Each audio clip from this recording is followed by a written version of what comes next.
All right, fourth graders, this is a video helping you understand how you will be making your text features for chapter 1 and for every other chapter. So what I wanted to start with was I want to show you where they will be. It's really important that you are clicked on the correct section here. So you'll see I'm on chapter 1 notes. I'm just going to come down to chapter 1 text features.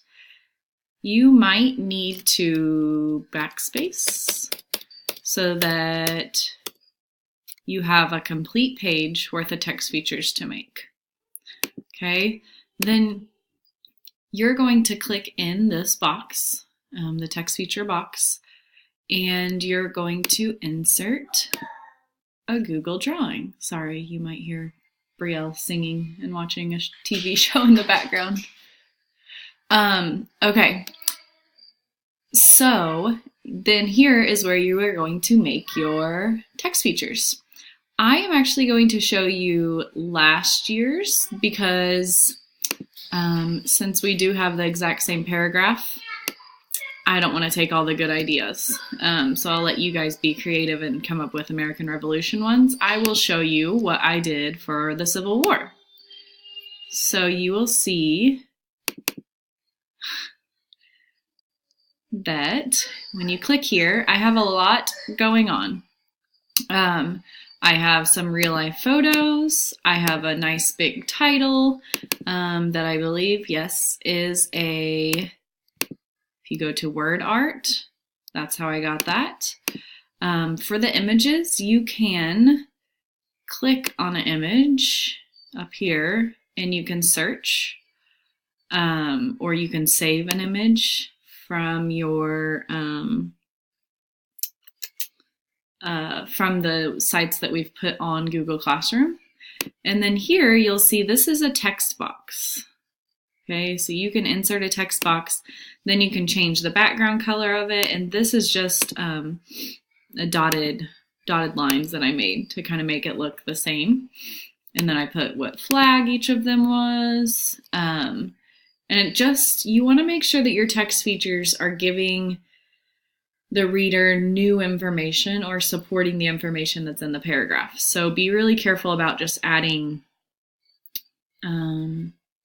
just saying the same thing that your paragraph said.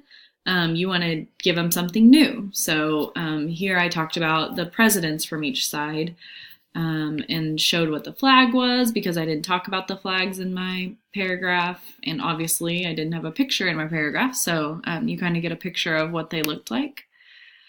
And then I did go ahead and add a separate text box down here just because when I went to drag this to make it bigger, it was just not going to fit. Now you guys, I'm going to come back to this outline, chapter 1 text features. You can fill up this whole box, okay? So you might have one big Google drawing and then you might need to do something else at the bottom to make it completely full. So I thought it might be good to scroll through and look at some of the text features from students. So this was a student from last year. You can see she has really awesome text features. And I like how she's got kind of a lot going on, but it still looks professional. She kept the colors that kind of match this particular war, and she kept it real nice and neat. And then she even added a fun fact down there, and see how it takes up the whole page. If you just put one box up top, it's only going to take up half your page, so then half your page is going to be blank. So that's her chapter 1. This is so cool. The Battle of Gettysburg. She used some arrows to point to the pictures. Very cool. And then here she has some maps, but you guys are just doing chapter 1 text features. So I just thought it'd be good to see another student's. Keep them nice and neat, keep them clean. You don't want a ton of pinks and purples because those colors don't really go with a war per se. So Let's keep it nice and clean and not too much. You don't want someone to look at it and be like, whoa, that is way too much going on there. That's overwhelming. Okay. I think she does a really good job of keeping it nice and clean, but also really interesting to look at. Like I find myself wanting to read her captions because she has some really cool stuff there. So anyways, you guys are going to take this time. You're just doing chapter 1 text features, just this one box. You're not moving on. We will give you more directions about your other text features later. All right, good luck.